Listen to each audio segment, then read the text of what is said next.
Hello and welcome everyone to Selective Prep Power Thinking Skills Test 23. So as per usual, we have hand-picked some questions from this test paper that we thought were worth revising or might be helpful for you in your revision. So let's begin. First question. So we want to find the best alternative line to replace the underlined words in the sentence below. The reason the dog won't eat is because he likes only liver-flavored dog food. Okay, so the only applies to the flavor, right? Because he likes only liver-flavored dog food. The answer here is A. Okay, is that and because is the same, right? He only likes liver-flavored dog food. Same thing, right? He likes only liver-flavored dog food and he only likes liver-flavored dog food. If you look like B, that he likes dog liver-flavored food only. So it doesn't make sense, right? What is the dog? Is it a dog liver that he likes, right? That will mess up the meaning of the sentence because of only liking liver-flavored food. Again, we don't know about if this is dog food or not, right? Because of only liking liver-flavored dog food.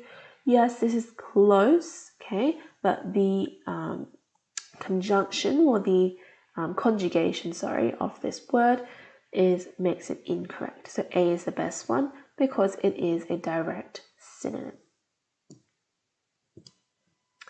Next one, which of the following, if true, most weakens Jonah's conclusion?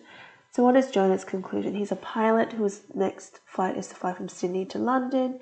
He checks and he realizes that the fuel supply is not full. A worker tells Jonah that he should refuel the plane, but Jonah says it isn't likely the plane will run out of fuel. It should be safe. So what would weaken it? Well, if we had an argument showing that it is not safe to be driving with a not full tank, then it would be the best one that would weaken it. That is D. Running out of fuel midway through a flight is very dangerous for all passengers on board as it could break down, right? So it shows us the consequence of Jonah's argument and the consequence of flying without a full tank. So B and C might be true, but they're not as great as D because they don't really link straight to Jonah's argument. And A is just kind of the opposite, right? It'll strengthen it. 3, so we have a diagram. We want to find the surface area. This is actually a bit of a trick question, okay? I know there is a bit cut out, but if you see, let's pretend, okay, so we know that this back face, this side face, this bottom face don't change, right? The face would just be 5 by 5, which is 25. Now, this part, it looks like it's changed, doesn't it? Okay, however, if you were to look at it from a bird's eye view, okay, this is your eyeball, you're looking at it from a bird's eye view, do you see how that would make a perfect square? Same as this side here, okay, this front side and this, right, and same as this side and this. They will all make perfect squares that are 5 by 5. So all you're doing is 5 times 5 and you're going to multiply that by the 6 faces and you get 150, which is D.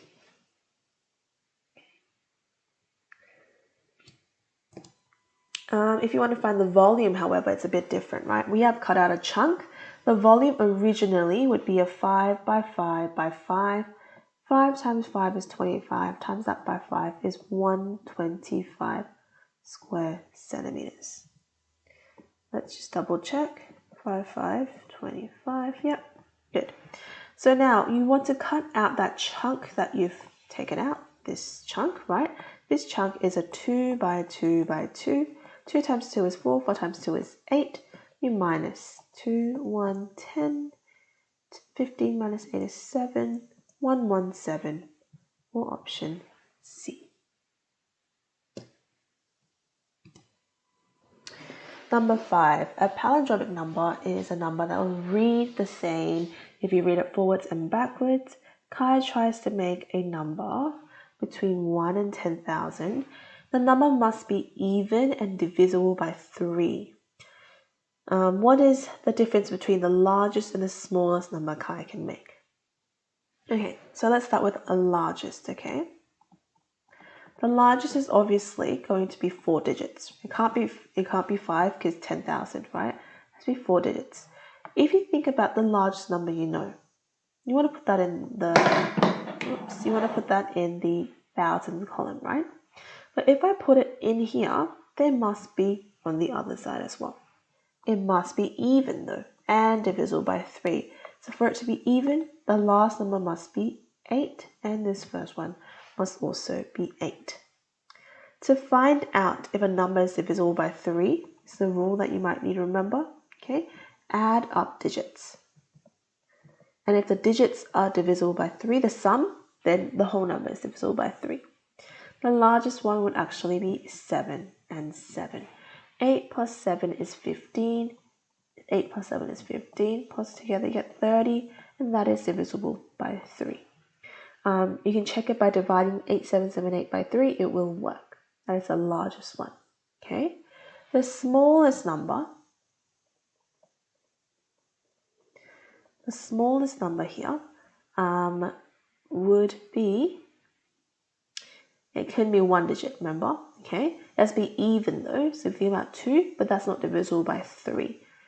3 is divisible by 3, but it's not even. So you want to find an even, divisible by 3, and 6. Okay, so then you minus the two numbers, 8778 minus 6, you get 2778, which is option A. Okay. Alright, 6.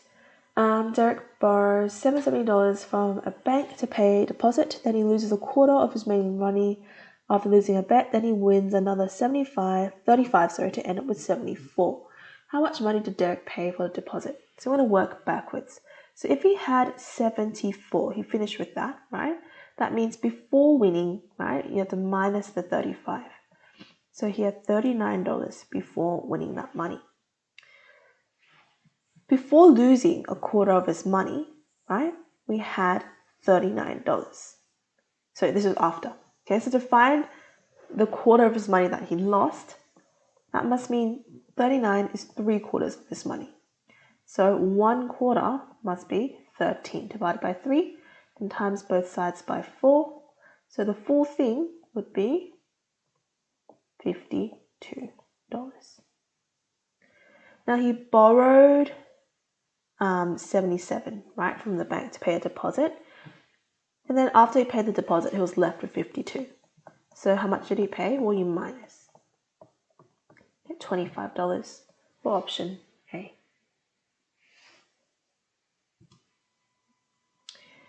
Okay, number 7. Which of the following option most weakens the government's new law?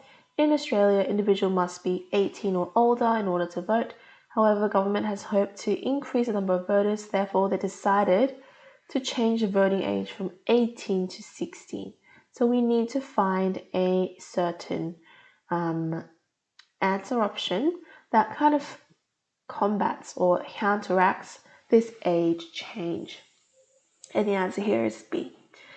Individuals under 18 often lack enough knowledge to vote, as studies have shown.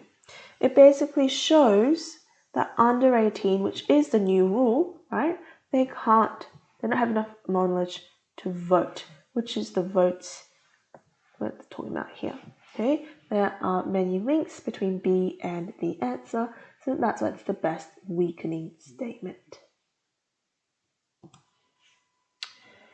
Next one, so for this one, you essentially just want to find how much it is in each of the companies, right? So we have Telstra,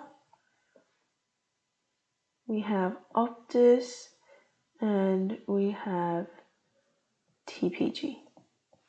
We want to buy 13 gigs, okay? I'll just solve the first one and then you can do the rest of them, okay?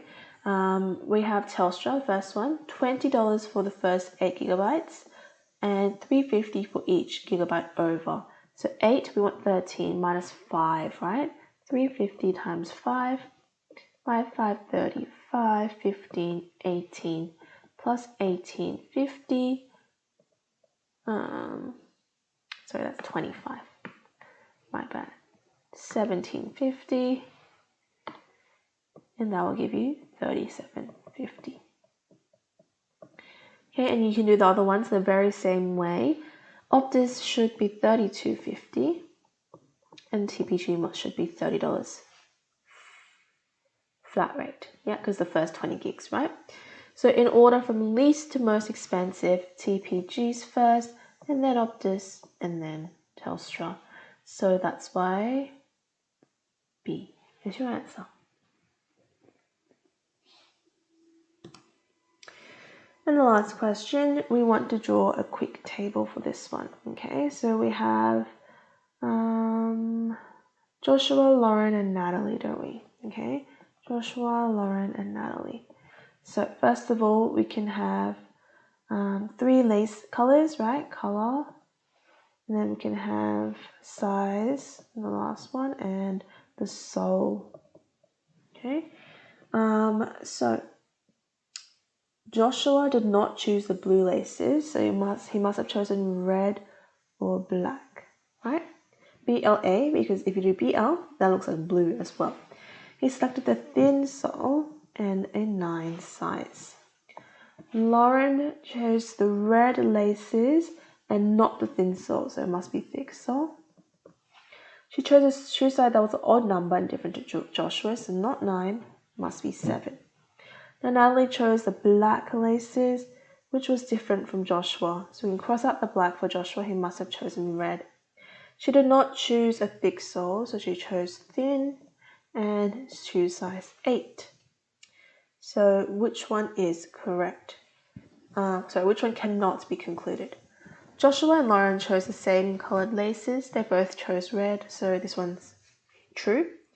Everyone has a different shoe size. That is true. Natalie chose the thin sole. True.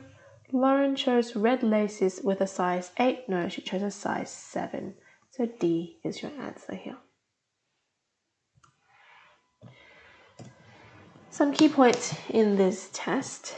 Okay, so for deductive reasoning kind of questions, right? So, for example, like lots of clue work, okay, or for organizing what belongs to who. Okay, for these kind of questions, make sure you tabulate your information to make sense of it better. Okay, so that just means put everything in a table. What else did we have today? Oh, that's right, the surface area and volume. Okay. Think before you dive straight into solving the volume or area. Sometimes there may be an easier way to solve these types of questions.